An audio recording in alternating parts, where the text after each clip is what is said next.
Dans le monde de l'investissement, il y a un chiffre, un seul, qui peut en dire long sur le risque d'une action. Aujourd'hui, c'est justement cet indicateur clé qu'on va décortiquer ensemble.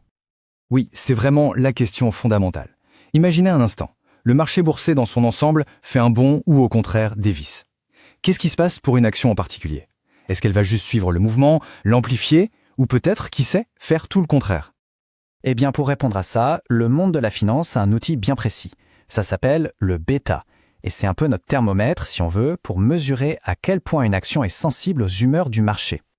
Alors, concrètement, qu'est-ce que c'est? Le bêta, qu'on écrit avec la lettre grecque bêta, c'est tout simplement une mesure. Ça nous donne un chiffre pour savoir comment une action réagit par rapport au mouvement du marché global. En gros, c'est une façon de quantifier sa volatilité, mais toujours par rapport au reste du marché. Et là, attention, point très important. Le bêta, ça mesure ce qu'on appelle le risque systématique. C'est quoi ça? C'est le risque global, celui qui pèse sur tout le marché. Pensez aux grandes crises économiques, aux pandémies. C'est le genre de risque qu'on ne peut pas vraiment éviter, même en ayant plein d'actions différentes. Le bêta nous dit à quel point une action est exposée à ce risque-là. Bon, maintenant qu'on a la définition, entrons dans le vif du sujet. Parce qu'un chiffre, c'est bien beau, mais il faut savoir le lire. Alors, qu'est-ce que ces valeurs de bêta nous racontent vraiment? Alors, tout part d'un point de référence. Le chiffre 1. Un bêta égale à 1, c'est simple. Ça veut dire que l'action est le miroir du marché. Le marché monte de 10%, hop, l'action monte de 10%. Le marché baisse de 5%, l'action baisse de 5%. C'est un suivi, disons, quasi parfait.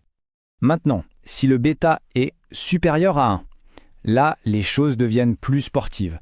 L'action est plus volatile, plus nerveuse que le marché. Prenez un bêta de 1,5. Si le marché gagne 10%, l'action, elle, pourrait s'envoler de 15%. Super, non? Mais attention, c'est une arme à double tranchant, parce que si le marché perd 10%, l'action pourrait chuter de 15%. Et à l'inverse, évidemment, un bêta inférieur à 1, ça nous dit que l'action est plus calme, moins volatile que le marché. Imaginez un bêta de 0,5. Le marché fait plus 10%, l'action, elle, ne monte que de 5%. On parle souvent d'actions plus défensives, elles amortissent un peu les chocs. Et puis, il y a un cas un peu particulier et assez rare, le bêta négatif. Là, c'est carrément le monde à l'envers. L'actif bouge en sens inverse du marché. Le marché monte, il baisse. Le marché s'effondre, lui il monte. L'or, par exemple, a souvent ce comportement. C'est pour ça qu'on parle de valeur refuge. Ok, la théorie c'est bien, mais rien ne vaut un bon exemple concret pour que tout ça prenne forme. Allons voir ce que ça donne dans la vraie vie. Et pour notre exemple, on va prendre un cas d'école. L'action Tesla. On va la comparer à l'indice de référence du marché américain, le fameux S&P 500. Alors, le bêta de Tesla, il est d'environ 1,8. Qu'est-ce que ça veut dire? Eh bien, ça veut dire que l'action est, historiquement, 80% plus volatile que le marché. C'est presque le double. On a une amplification des mouvements qui est vraiment significative. Regardons ce que ça donne à la hausse. Le marché, le S&P 500, fait une belle journée et prend 10%. Eh bien, l'action Tesla, avec son bêta de 1,8, pourrait en théorie bondir de 18%. On voit bien ici l'effet de levier sur les gains. Mais il y a toujours un mais. C'est le fameux revers de la médaille. Parce que cet effet de levier fonctionne aussi à la baisse. Si le marché connaît une mauvaise passe et chute de 10%, l'action Tesla, elle, pourrait dévisser de 18%.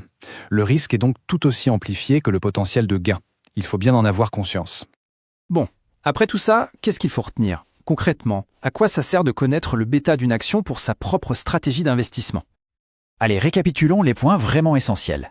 Premièrement, le bêta, c'est l'indicateur du risque lié au marché. Deuxièmement, un bêta élevé, c'est plus de risque, mais aussi potentiellement plus de rendement. C'est le couple risque-rendement classique.